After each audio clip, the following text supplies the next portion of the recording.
ছাত্ৰ-ছাত্ৰীসকল তোমালোকৰ যিটো এনএমএছ পৰীক্ষা এই এনএমএছ পৰীক্ষাটো নৱেম্বৰ মাহত অনুষ্ঠিত হ'ব যদিও তোমালোকে এতিয়াৰ পৰা কমসে কম পঢ়ি গলেহে তোমালোকে পৰীক্ষাটো পাছ কৰিব পাৰিবা কাৰণ বহু ছাত্ৰছাত্ৰীয়ে পঢ়ি আছে এতিয়া কেনেকৈ পঢ়িবা কি পঢ়িবা সকলো মই আগৰ ভিডিঅ'ত বুজাই দিয়া হৈছে আৰু আমাৰ ক্লাছত যিসকলে জড়িত হৈছে তেওঁলোকে পাছ কৰিবই পাৰিব কাৰণ যিমানবিলাক টপিক আছে সকলোবিলাক আমি ক্লাছত কৰি থকা হৈছে তেওঁলোকে আৰু বেলেগ একোৱেই চাব নালাগে জাস্ট আমাৰ ক্লাছত জইন হ'লেই হ'ল যিসকল ছাত্ৰছাত্ৰীয়ে নাজানে আমাৰ ক্লাছত তোমালোক জনাই থওঁ যে আমাৰ অনলাইন ক্লাছ এটা হৈ আছে অনলাইন কোচিং হৈ আছে এই কোচিংত তোমালোকে জইন হ'ব বিচাৰে তেতিয়াহ'লে তোমালোকে কি সুবিধা পাবা ফাৰ্ষ্ট কথা তোমালোকৰ যিমানবিলাক টপিক আহিছে পৰীক্ষাত সকলোবিলাক লাইভ ক্লাছৰ জৰিয়তে বুজাই দিয়া হ'ব নোৱাৰটো তোমালোকে সুধিব পাৰিবা লগতে 5-6 বছৰ আগৰ যিমান কুৱেশ্যন আছে সকলোবিলাক সলভ কৰা হ'ব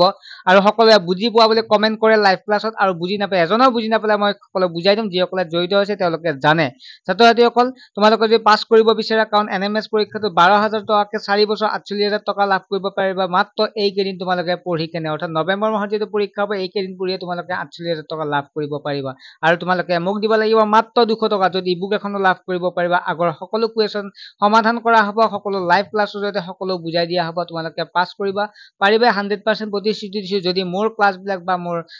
ভিডিঅ' বিলাক লগতে লাইভ ক্লাছ হৈ যেটো আৰু তোমালোকে যিখিনি নোটছ দিও সেইখিনি চালে তোমালোকে কৰিব পাৰিবা পাছ আৰু লগতে পৰীক্ষা পতা হ'ব তোমালোকে চিন্তা কৰিবা না কিমান আগবাঢ়িছে সকলোবিলাক গম পাই যাবা যিসকলে ল'ব বিচাৰে ল'ব পাৰিবা যিটো নাম্বাৰ আছে এই নাম্বাৰটো এছএমএছ কৰিবা এছএমএছ কৰি তোমাৰ নাম আৰু এনএমএছ পৰীক্ষা লগতে তোমালোকৰ ডিস্ট্ৰিক্টখন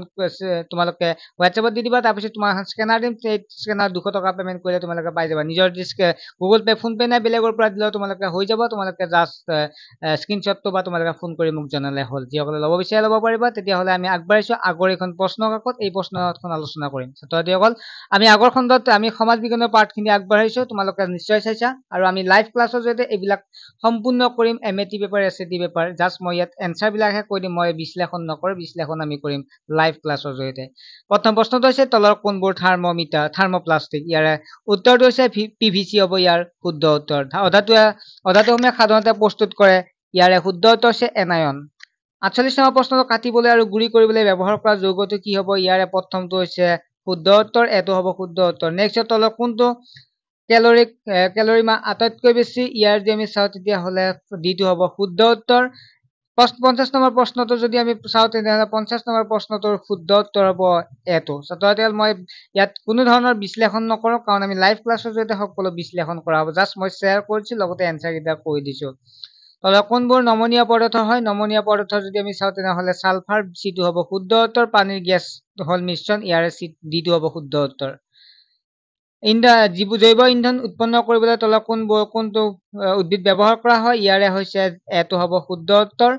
54 নম্বৰ প্ৰশ্নটো হৈছে অজন স্তৰৰ ক্ষতি তলৰ কোনটো কাৰকৰ বাবে হয় ইয়াৰে হৈছে ক্লৰ'ফ্লুৰ'কাৰ্বন ডিটো হ'ব শুদ্ধ উত্তৰ ডিটিটি মানে কি হ'ব সিটো হ'ব শুদ্ধ উত্তৰ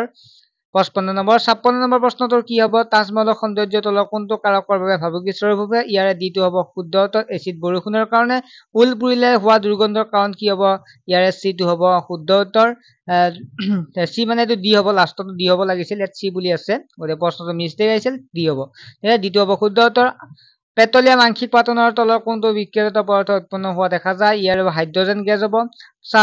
59 নম্বৰ প্ৰশ্নটো যদি আমি চাওঁ তেনেহলে ইয়াৰ শুদ্ধ উত্তৰটো হ'ব সিটো হ'ব তাৰপিছত 60 নম্বৰ প্ৰশ্ন যিটো আছে বৰণ আৰু সিলিকন তলৰ কোনটো প্ৰকাৰৰ অন্তৰ্গত ইয়াৰে শুদ্ধ উত্তৰ হ'ব বিটো যিটো ধাতু কল্প নেক্সট হৈছে মাটিৰ পৰিপুষ্ট বাবে যি দ্ৰব্য ব্যৱহাৰ কৰা হয় তাক কোৱা হয় 61 নম্বৰ প্ৰশ্নটো হ'ব ইয়াৰ এটো যিটো সাৰ হ'ব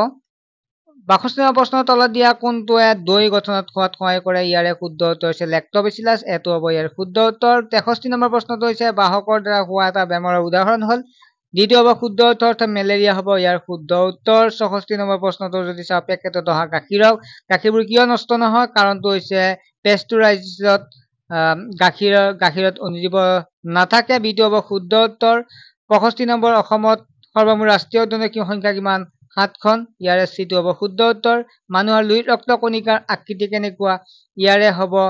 বিটো হ'ব শুদ্ধ উত্তৰ গোলাকাৰ তাৰপিছত 67 নম্বৰ প্ৰশ্নটো কি আছে যে তলত দিয়া কোনটো বংশগতি একক হিচাপে ব্যৱহাৰ জনা যায় ইয়াৰ জিন হ'ব শুদ্ধ উত্তৰ IVF-ৰ এক উদাহৰণ হ'ল বহি নিষেচন এটো হ'ব শুদ্ধ উত্তৰ 69 নম্বৰ হৈছে লালুকিৰ পৰা পৰিণত ভেকুলীৰ বিকাশ হোৱা ফুটক কি বুলি কোৱা হয় ৰূপান্তৰ বুলি কোৱা হয় এটো হ'ব শুদ্ধ উত্তৰ 30 নম্বৰ তলৰ কোনটো পুৰুষে দেহত টেষ্টষ্টেৰন হৰমন নিঃসৰণ হোৱাটো নিয়ন্ত্ৰণ কৰে ইয়াৰে হ'ব বিটো শুদ্ধ উত্তৰ পিটুইটাৰী গ্ৰন্থি 61 নম্বৰ প্ৰশ্নত সংক্ৰমিত ব্যক্তিজনৰ লগত যৌন সম্পৰ্কৰ দ্বাৰা খুচৰিব পৰা ভাইৰাছবিধ হ'ল ইয়াৰে শুদ্ধ উত্তৰ হৈছে HIV নেক্সট হ'ল 62 নম্বৰ প্ৰশ্নটো কি আছে স্বচ্ছ ইন্ধন উদাহৰণ হ'ল CNG 63 নম্বৰ হৈছে মাৰ্বল কেন্সাৰৰ কাৰণ হ'ল এচিড বৰষুণ 64 নম্বৰ প্ৰশ্ন অনুবীক্ষণ যন্ত্ৰত পিয়াজৰ কোকবোৰ চাবলৈ কোনটো ৰং ব্যৱহাৰ কৰা হয় মিথাইলিন ব্লু ব্যৱহাৰ কৰা বিটো হ'ব শুদ্ধ উত্তৰ 65 নম্বৰৰ শুদ্ধ উত্তৰটো হ'ব বিটো যিবোৰ ঔষধে দেহত বেমাৰ সৃষ্টি কৰে